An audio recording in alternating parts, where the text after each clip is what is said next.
സർവം കൃഷ്ണാർപ്പണമസ്തു. ആറ്റുകാൽ പൊങ്കാല വ്രതം അറിയേണ്ട കാര്യങ്ങളെല്ലാം.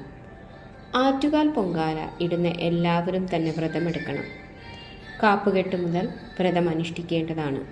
ഇങ്ങനെയുള്ള 9 ദിവസമാണ് വ്രതം അനുഷ്ഠിക്കേണ്ടത്. 3, 5, 7 ദിവസങ്ങൾ വ്രതമനുഷ്ഠിച്ച് പൊങ്കാലയിടുന്നവരുമുണ്ട്.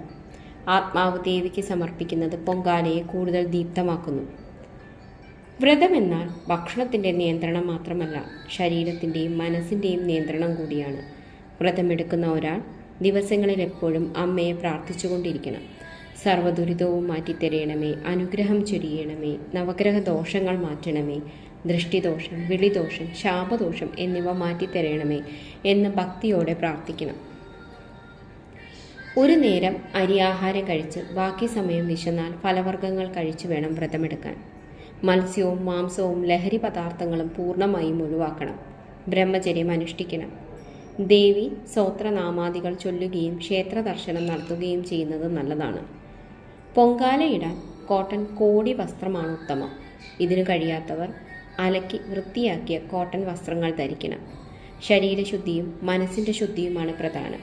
നല്ല വാക്ക്, നല്ല ചിന്ത, നല്ല പ്രവൃത്തി എന്നിവയോടെ വേണം പൊങ്കാലയിടുവാൻ. മാസമുറയായ സ്ത്രീകൾ പൊങ്കാലയിടാൻ പാടില്ല.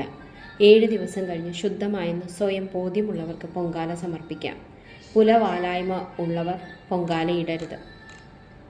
ആദിത്യ ഭഗവാന്റെ കത്തിക്കാളുന്ന കുംഭച്ചൂടയിട്ട് തിളച്ചു മറിയുന്ന നിലത്ത് അടുപ്പ് കൂട്ടി അതിൽ പുത്തൻ കലം വെച്ചാണ് തീ കത്തിക്കേണ്ടത്. ഉണക്കലരി, നാളികേരം, ശർക്കര, ചെറുപഴം, തേൻ, നെയ്യ്, പഞ്ചസാര, കൽക്കണ്ടം, ഉണക്ക മുന്തിരിക്ക, ചെറുപയർ, കശുവണ്ടിപ്പരിപ്പ്, എള്ള് ഇവയെല്ലാം പൊങ്കാലയിടാൻ ഉപയോഗിക്കാം. പൊങ്കാലയ്ക്ക് തീ പകരും മുമ്പേ അടുപ്പിന് മുമ്പിൽ വിളക്കും നിറനാഴിയും വെക്കാം. അത് ഐശ്വര്യത്തെ സൂചിപ്പിക്കുന്നു.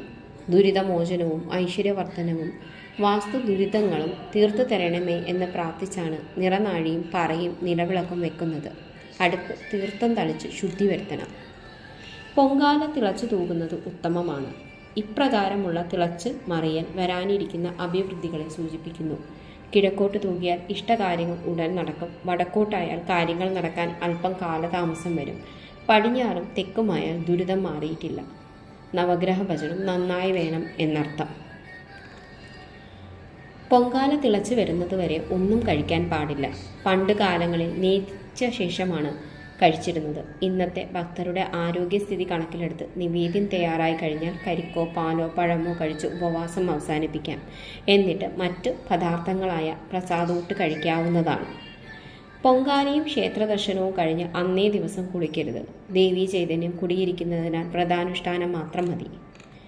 അന്യമതസ്ഥർക്കും പൊങ്കാലയിടാം. ദേവിക്ക് ജാതി മത ലിംഗ വ്യത്യാസമില്ല. ഭക്തിയാണ് പ്രധാനം. ആർക്കും പൊങ്കാലയിടാം.